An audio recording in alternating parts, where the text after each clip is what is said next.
everyone, and welcome to another episode of Business Growth Show, where we talk about all components of business and how to utilize them for exponential growth. My name is Athin Cassiotis. I'm a business growth expert where I help business owners grow and scale to create wealth and freedom. And today, I have an awesome guest. He's an entrepreneur, YouTuber, podcaster, author, and speaker. He has been an entrepreneur since dropping out of university at age 19. Now 50 years old, he has built businesses in publishing, digital marketing, adult education and coaching, and preschool education, and sold each of them. And during the pandemic, he made 48 business acquisitions to create the fourth largest group in his sector in under 3 years. And one notable deal was buying a £5 million annual revenue digital marketing company from its private equity owner for just £1 and selling it for £1.3 million in just 11 months later. He's an advocate of a healthy work-life balance, suffering mental and physical burnout, and believes you can achieve success without business taking over your life. And he now helps people buy businesses and helps them to avoid expensive mistakes. As he says, he has made them all. Welcome, Jonathan J, and thank you for being on my show. Well, thank you for the invitation. Great to be here. Awesome, mate. I'm sure it's going to be a great value-packed show for everyone watching and listening today. So firstly, you're a very successful entrepreneur. So for those people who don't know who you are, please introduce yourself by telling us about you and your journey. Sure. So I dropped out of university at age 19, which is a sort of a requisite of all entrepreneurs, apparently. You have to leave education early. And I've never regretted it, never looked back on that and regretted it. I went into business immediately. I wasn't particularly bothered about what sort of business I owned, really. I just wanted to be in business. I had this drive to make my own mark, do my own thing.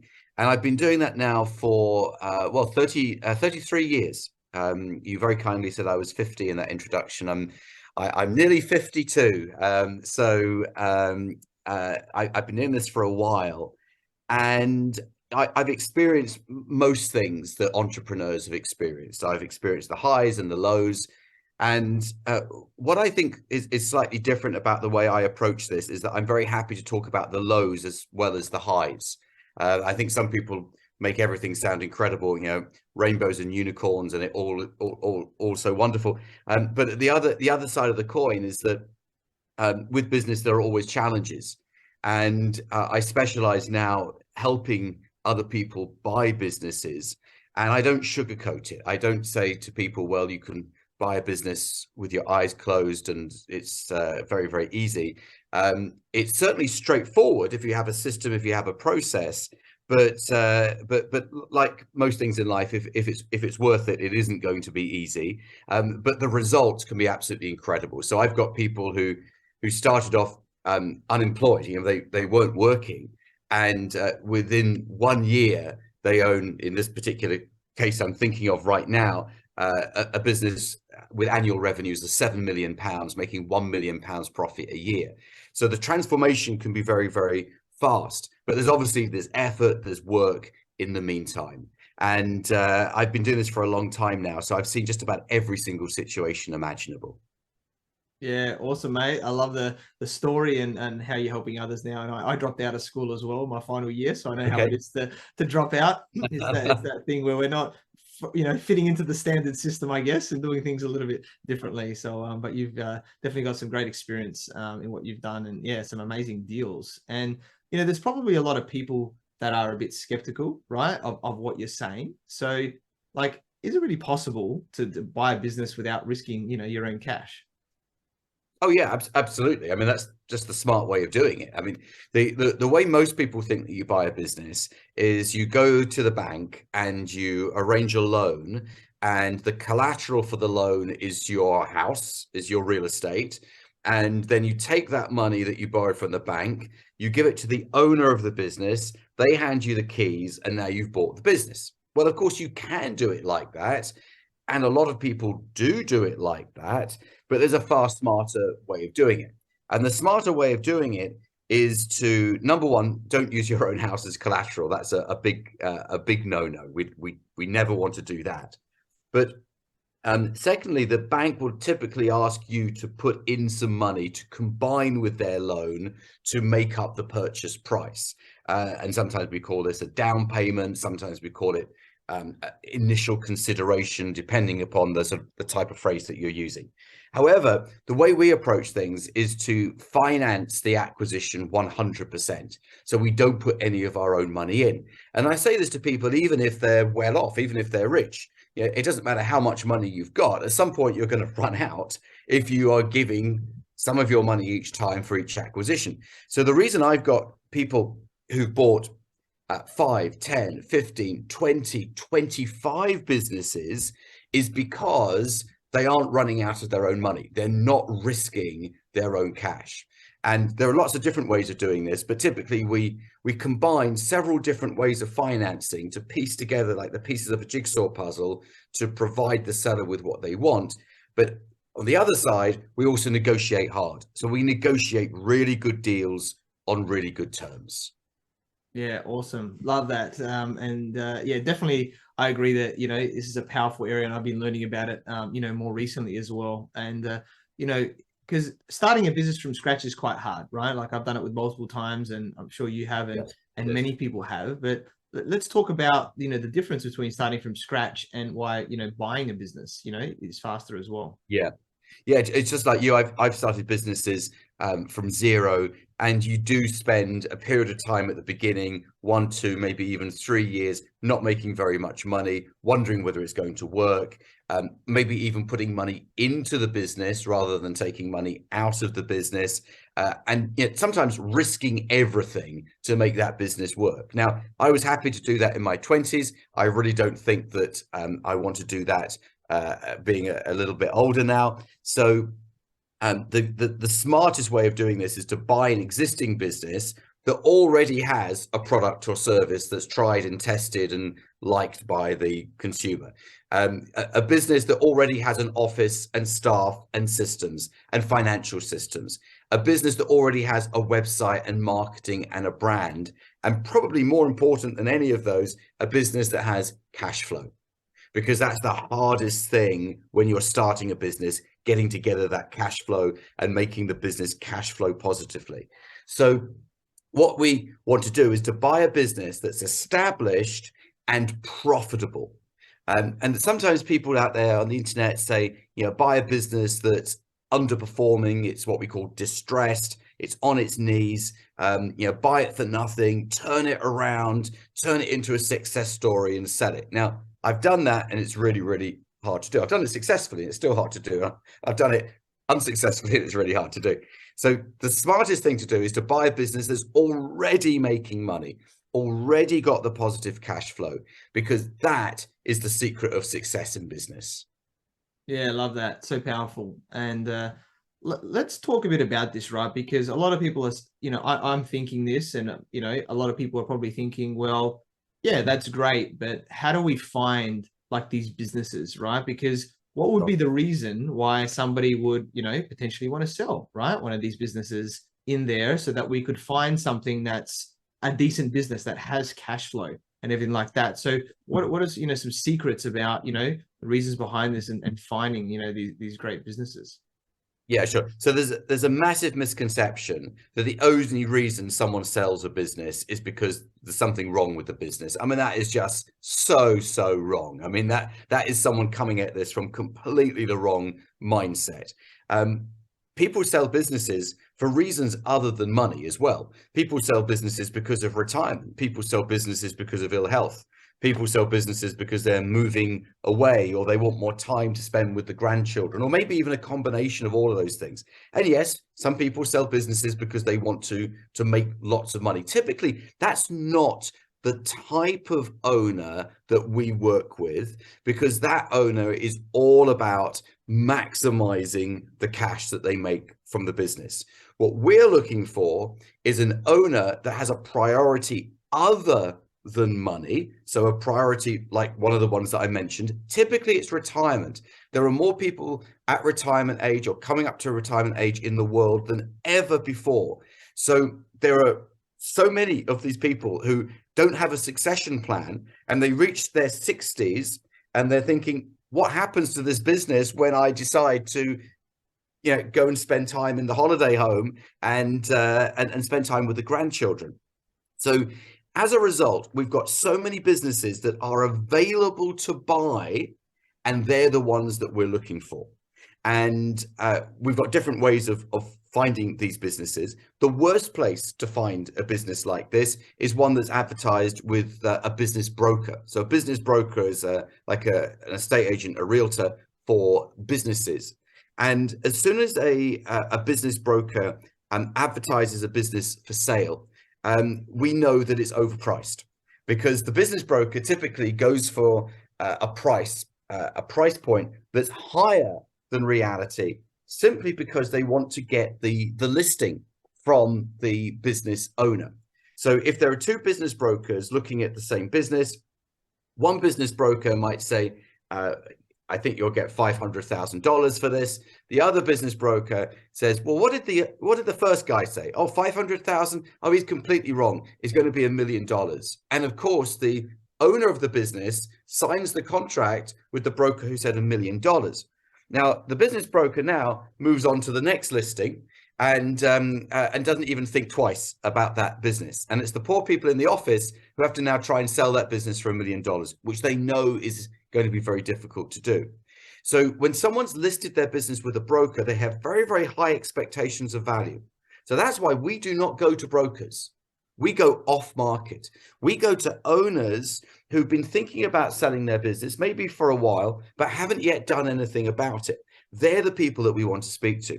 So we find these people by going directly to the owners. Now, again, some people advocate that you cold call business owners. I think that's a terrible idea. I mean, cold calling is hard. No one enjoys it. The recipient doesn't enjoy it. You doing the cold call, you don't enjoy it either. The very smartest way of doing this is to send letters, good old-fashioned letters in envelopes with stamps on, with a message that basically says, are you interested in selling your business? Obviously, a little bit more elaborate than that, but are you interested in selling your business? And then you sit back and you wait for the phone to ring. And those are your motivated sellers. And that's what we want to do. Buy a business from a seller who's motivated to sell their business quickly. Yeah, I love that. Really powerful. And it's so interesting because, you know, I know in Australia, and it's similar in the UK, likely, where it is a more aging demographic now of people, and especially with the youth of today, where a lot of them want to do their own thing. They don't necessarily want to take over the family business, right? At the same time. Absolutely. That's exactly a very, very good reason. Yes, absolutely. Yeah. So the owners are like, what I want to do, I want to retire, but you know, got to move on. And that's where, yeah, we can help and make it a win-win. So I love that, and a little letter thing. That's very cool too. So let's talk a little bit about structuring the deal to some extent, right? Because I'm sure there's a lot of ways that you can do this, and you talk about, you know, different ways of financing this. But you know, I know, for example, there's vendor finance, right? It's something that you can use, and a lot of businesses are bought this way, but people don't realize that, you know, generally. So do you want to maybe talk about a couple of strategies or something like that, about just to get people awareness that there's different ways of, you know, than going to the bank? Yeah, sure. So let me start again. Some businesses are easier to buy than others. There's no doubt about that. Some businesses are easier to finance than others. Now, what you've got to remember is you can't buy a business that you can't finance. So you could think it's the most amazing business. You could think that you could imagine yourself as the owner, but if you can't finance it, you can't buy it. It's just like looking at a piece of property. You might say, well, that's an incredible house. But if I can't raise the mortgage, if I haven't got the deposit, then I can't buy it. And it's exactly the same with businesses. So what we're looking for is a business that we can finance. The easiest businesses to finance are businesses that own real estate and businesses that have fixed assets. Now, a fixed asset is a piece of equipment or a piece of machinery, maybe in a factory or some sort of manufacturing type business. And when we've got fixed assets and real estate, we can get finance that uses those assets as collateral for the loan. So we can raise sometimes all of the asking price by refinancing the assets inside the business that we are buying. Now, the question people often have at this point is, well, hang on, how can you refinance assets inside the business that you're buying? You don't own those assets yet.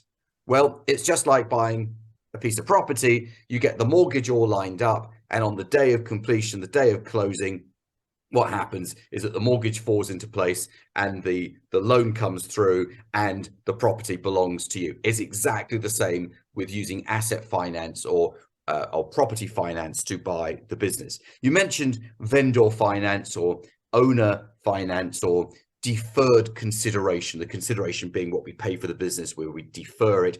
This is where, in effect, we pay for the business over time. So we buy it now and we pay later. And we might be buying it now and paying for it over 1, 2, 3, 4, 5. And I've got clients doing this over 10 years.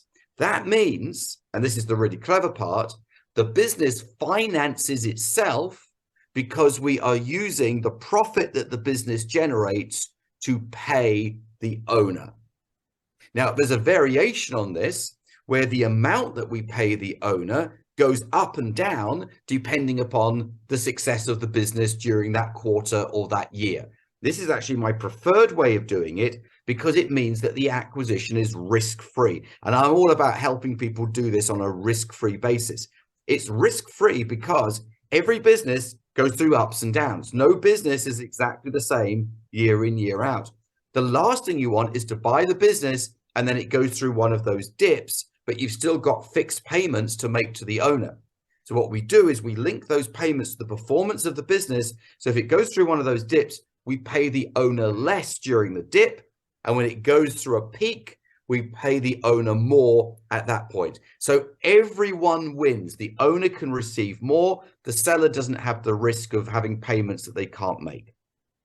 Yeah, awesome. Love that. And the true distinctions about, using the assets that they have as well as then the vendor side and paying it off over time with those dips, which I love as well. Really, really powerful stuff there. And, no, obviously, so this is looking at the deals and everything like that. But once we get into it and we're starting to understand the information, due diligence is a really key part, right, of this. Like, what they're telling us, is it actually true? And, are we going through looking at the assets or the financial situation of the business? So when should we, get into this? And I guess more importantly as well, who should we get to help us, in this process too? Yeah, sure. So this is something you should not do yourself. So diligence is where we are checking that the business is what we think it is, and the price that we're paying is the correct price and the terms are the correct terms. So up to this point, the seller has really told us pretty much anything they want. So that they've built up the business, they're selling it, remember, so they're going to put their best foot forward and tell us all the positives about the business. And they probably omitted some of the things that they think that might not be appealing to you. And sometimes I think sellers naively think that you won't ever check, that you'll love the business so much, you'll just trust them and you'll sign the check and they'll be happy. It doesn't really work like that at all. So what we do once we've reached what we call the letter of intent, or sometimes we call the heads of terms stage, where we've got a framework for the deal. We've said that we want to buy it, they want to sell it, this is what we're going to pay for it, these are the terms we're going to pay, and maybe some special conditions. We've got this heads of terms document. That is what we give to our lawyer, and we say we now want a sale and purchase agreement based upon these heads of terms. But I would suggest a couple of weeks before you give that to your lawyer, what you do is some basic financial diligence on the business, just to make sure it all adds up before you incur any legal fees. And the best person to do this is an accountant or a CPA. In Australia, do you say accountant or CPA? Yeah, either or. Yeah, either or. Oh, fantastic. I'll go with accountant. We say accountant in the UK. So you get your accountant to establish that the business is what you think it is. And your accountant will do this better than you, will do it faster than you. Your accountant will enjoy it. You'll probably hate doing it, but your accountant will look through the numbers and will tell you if the business has been represented fairly.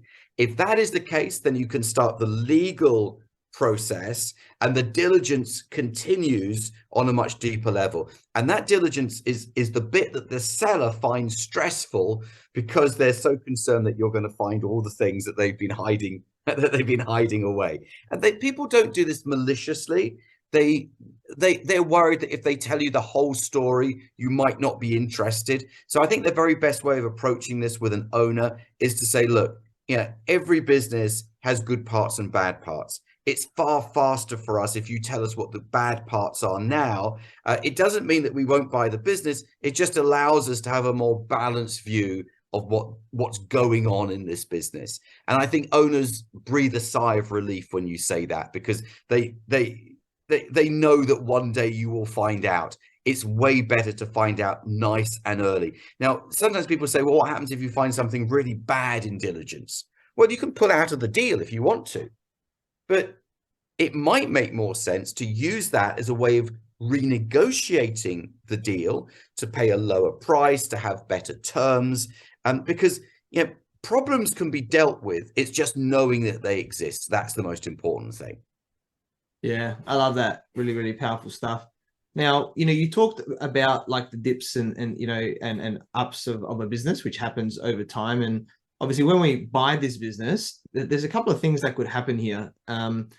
Let's first talk about that. We obviously want to grow the asset, right, as the business where possible to keep it going up, right, in our element there. So what do you look at when you're going into this business? Obviously, every business is a bit different. This is a hard question to answer because it depends on maybe what systems and stuff that they have in the business and everything like that. But you're saying earlier, we want to buy a business that has certain considerations. So what do you look at to really start to, drive the business up once you buy it? The first point, which I think is really, really important, is everyone who buys a business believes that they can improve the business. Now, that may well be the case. In fact, we would like that to be the case. However, you should buy the business based upon its current performance and anticipate that nothing will ever improve. And if you do that, you will never be disappointed. So you're buying it as it is right now, and the price you pay is for a business as it is right now. Every seller will tell you about the potential of the business, but you don't pay for the potential. You maybe buy it because it does have potential, but you don't pay for that future potential unless you structure the deal in such a way that you pay more if the business performs at a higher level. So coming to your question, how do we improve the performance of the business? Well, we either start doing things or we stop doing things. Those are our two immediate levers to pull. We stop doing things that lose money and we start doing more things that make money. So I'll give you an example. I bought a business 7 or 8 years ago that was, I bought it from a private equity firm. You would imagine that it had been very well run. It hadn't. It had been very badly run. As a result, it was losing money. It was losing £300,000. What's that? $700,000-800,000 a year, and it was absolutely crazy. It had too many staff. No one knew what anyone else was doing. There's no systems, no processes. But the reason I bought it is because it was a digital marketing business. In the core of this digital marketing business, there was a recurring revenue element. Now, a recurring revenue element is where the customers pay every single month. You don't have to go out and get new customers every month. And they were buying search engine optimization. They were buying Facebook advertising, that type of service. And in the middle of this business was this core of this recurring element. And that was the part that I was interested in. So I stopped the business doing all the things around the edge. The web design that lost money, the video production that lost money, the social media division that lost money, and just focus the business on the one thing that made money. And within 6 months, that business was making a profit. And then I was able to sell that business for 1.3 million pounds. I think that's about $2 million, 11 months after buying it. And I bought it for $1, by the way. I bought it for nothing because it was losing money. Now, I'm not saying for one moment, I'm this incredible turnaround expert, because I think that all of these turnarounds require a little bit of luck. You need a little bit of luck on your side to help you in the right direction. And I always say to people, never buy a turnaround as a beginner. Always as a beginner, buy a successful, established, profitable business.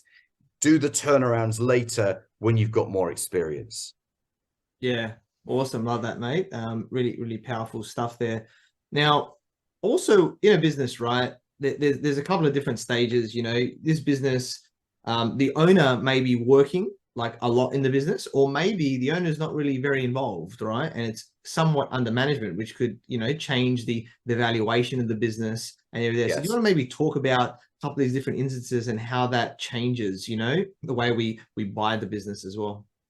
Yeah, in many cases, the worst business to buy is an owner-managed business where the owner is managing it on a day-to-day basis, turns up at the office every day, has the relationship with the customers, the staff, the suppliers, is instrumental to the running of the business. If the owner is out for a day, the staff don't quite know what to do, they haven't got anyone to ask.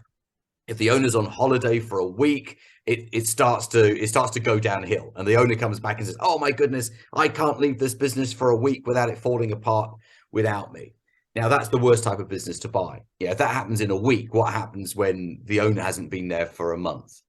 So that is typically the scenario with smaller businesses. So with smaller businesses, they've often stayed small because the owner micromanages everything.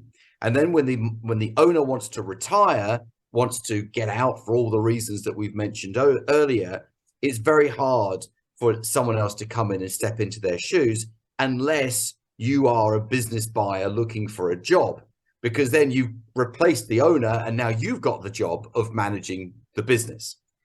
We avoid those businesses. They're too hard work. They're too fragile. I was talking to a client recently in Canada, looking at an accountancy business, 4 members of staff. I said, tell me about the business. He said, well, 4 members of staff. One of them is the owner. I went, okay, so they're going. So it's going to be 3. One of them is the owner's wife. Well, they're going as well. So there's now only 2. Oh, no, he said his wife was going to stay. No, she's not. She's out of there at the same time. And then there's the owner's son. Okay, so he's going to go. So we're left with one person. One person is going to be saying, I'm going to be doing the job of 4 people, who's going to quit the next day. There won't be a business left. What we want to buy are established businesses that have management. And they are usually the businesses that have several $1 million of annual revenue. And they're the businesses that have a finance department to run the money. They have operations. They have a manager who manages the business on a day-to-day basis. And these are the businesses that do not rely upon the owner of the business to be there for the business to be successful. And typically, the larger the business, the more developed that management team. Now, the interesting thing is this: it's easier to buy a larger business than it is to buy a smaller business. Everyone thinks that, oh, let's buy a small business as the first one because it'll be easy. Big mistake.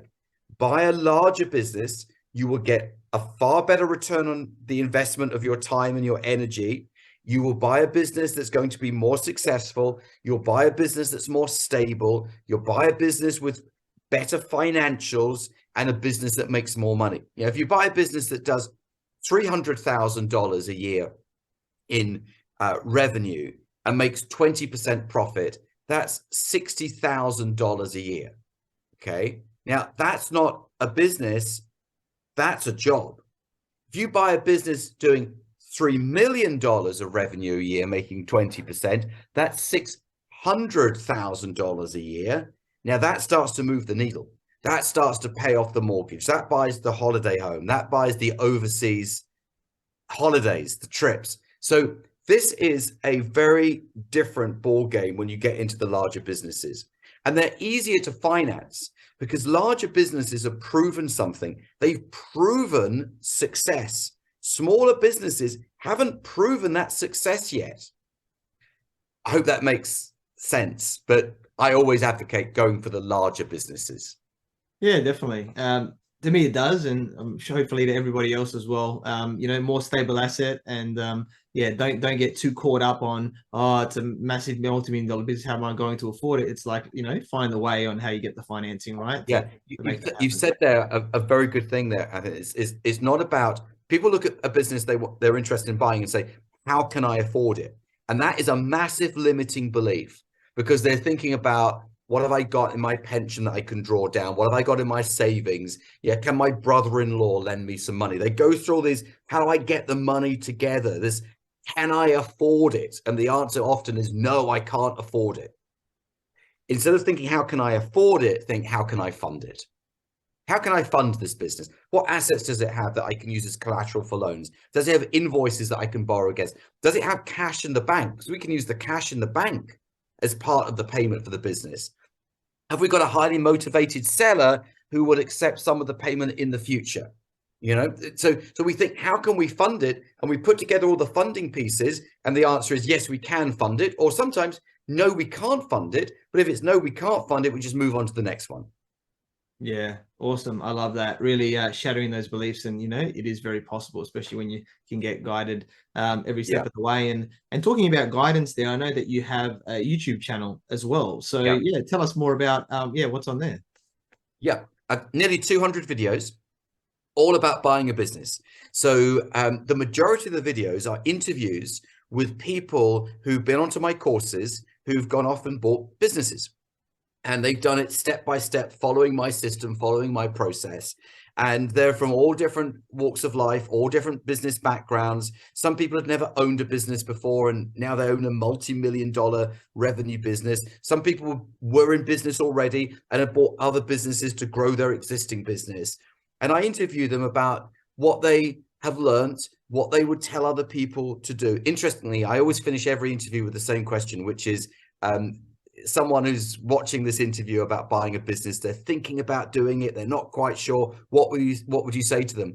And every single one of my clients says the same thing. They say, get educated, learn how to do it, and then just do it. Just take action, do it. Everyone says the same thing. So the YouTube channel full of great stuff about buying a business. If you're interested in this subject, you're gonna spend, it'll be like Netflix for you. You'll spend hours there. You'll spend an entire weekend on the channel.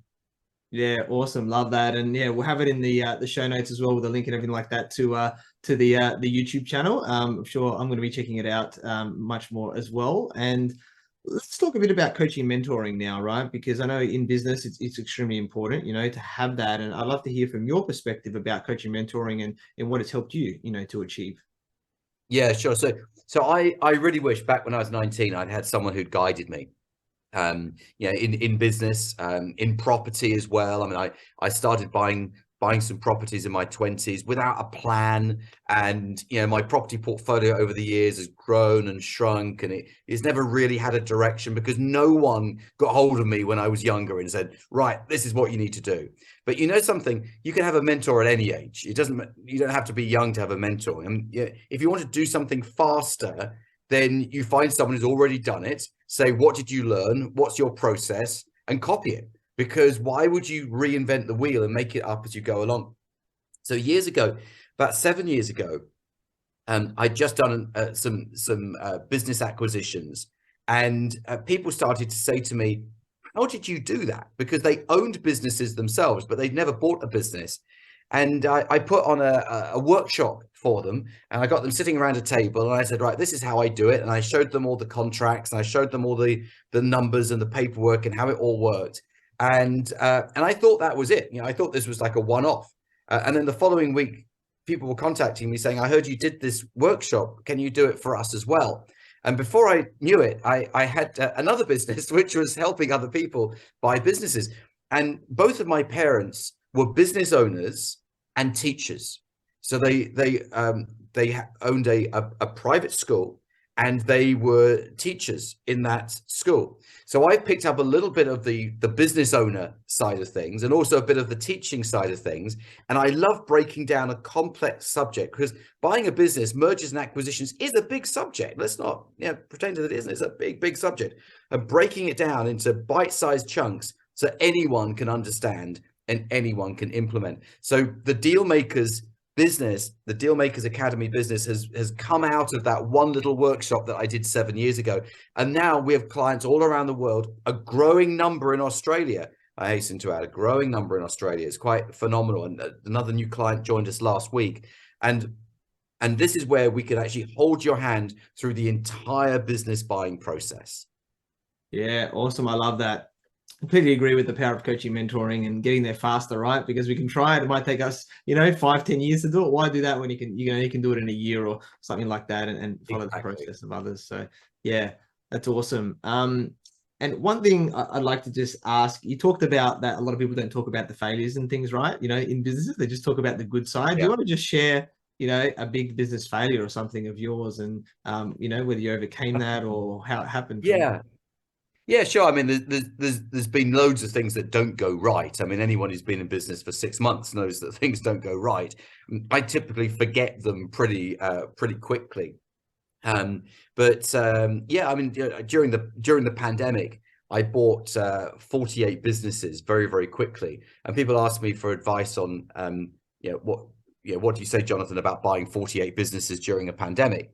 And I say, don't buy 48 businesses during a pandemic. It was incredibly stressful. I mean, the pandemic was a stressful period for anyone in business anyway. The uncertainty, staff not coming into the office, trying to deal with all of those, the emotional side of things for everyone as well. Very, very difficult, combined with doing 48 acquisitions and trying to integrate them. And it was challenging. I built a sizable business, but it took its toll on me. I actually ended up in hospital. I had stomach pains that were beyond anything I'd ever experienced before. I couldn't stand up. I was having to lay down all the time. It was the only way to sort of ease the pain slightly, and it was awful. I went to the doctors, and I'm one of those guys that never goes to the doctor. I went to the doctor. Doctor said, right, straight to hospital. I had a colonoscopy. Now, I don't know about you, but a colonoscopy is not my favorite medical procedures. Out of all the medical procedures, a colonoscopy is not my favorite. But they couldn't find anything. And I thought they were going to find an ulcer. And they couldn't find anything. And it was because it was all stress. It was all psychosomatic. It was all stress-induced. And my daughter brought her spellings home from school, and we were going through the spellings, and one of the spellings was unhappy. And she looked at me and she said, that's you. And I said, what makes me unhappy? And she said, work. And I thought, oh my goodness, not only am I damaging my physical, mental health, but also I'm becoming a terrible role model for my daughter. So I looked at, I've got this business. I was in the business with a business partner who knew way more about it than I did. I mean, she had the industry expertise. I was just there as the acquisitions person. It was a reasonably big decision, but it was actually quite an easy decision. I just had a conversation with her, and we agreed that I would pass ownership over to her. So my exit was not a spectacular, $100 million exit, but I got my life back. I got my health back. I wasn't unhappy anymore. You use the word failure. Was that a failure? I guess you could look at it in some ways as a failure. In some ways, it was an incredible success. We went from zero, and in less than 3 years, all of our competitors were private equity backed. We built the fourth largest group in the sector without even actually a bank overdraft. We didn't have an overdraft on the bank account, and we did it all using the techniques that I teach. But to be fair, I've never met anyone who's done 48 deals so quickly. It was probably I bit off more than I could chew. Yeah, I love that. Thank you for sharing that story. And the damaging potential, to our health, which we don't want to happen, but then how you flip it, right? It's around the mindset about, how, some big challenge or failure can turn into something great, right? If we make the right decisions from there. So I love that. And it's been a very, very powerful episode, value packed today. And as we're starting to wrap up, I'd just like to ask, what one key piece of advice would you like to give to all the entrepreneurs watching and listening today? Life is short. You never know what's around the corner. And I think we spend too long worrying about what other people think, second guessing ourselves, and holding back because we're worried about what happens if it doesn't work, and all these doubts that get into our minds. Something, you will never regret taking action. You will only ever regret not taking action. So I would say to anyone listening, if you're thinking about buying a business, get educated, learn how to do it properly. Don't just think you can do it after listening to a podcast interview, for example, but learn how to do it properly, but do it. It will be absolutely life-changing for you. I've seen people whose lives and businesses have been turned around with just one acquisition. and that can be you too. So just take action and make it happen. Yeah, awesome. Love that. Completely agree. So true. And yeah, we connected through our network. So I learned about your awesome journey from being an entrepreneur since dropping out of uni at age 19 to now having made, 48 business acquisitions and much more in what you've been doing. You're an awesome guy, a lot of value and wisdom. And I'm sure you continue to help other people buy businesses and help them avoid the expensive mistakes. Very grateful that we connected. I look forward to working with you. So, Jonathan, how can people find you and get in contact with you? YouTube is a great way of doing that. So, find all my video content on YouTube. If you're on LinkedIn, send me a message on LinkedIn and connect with me there too.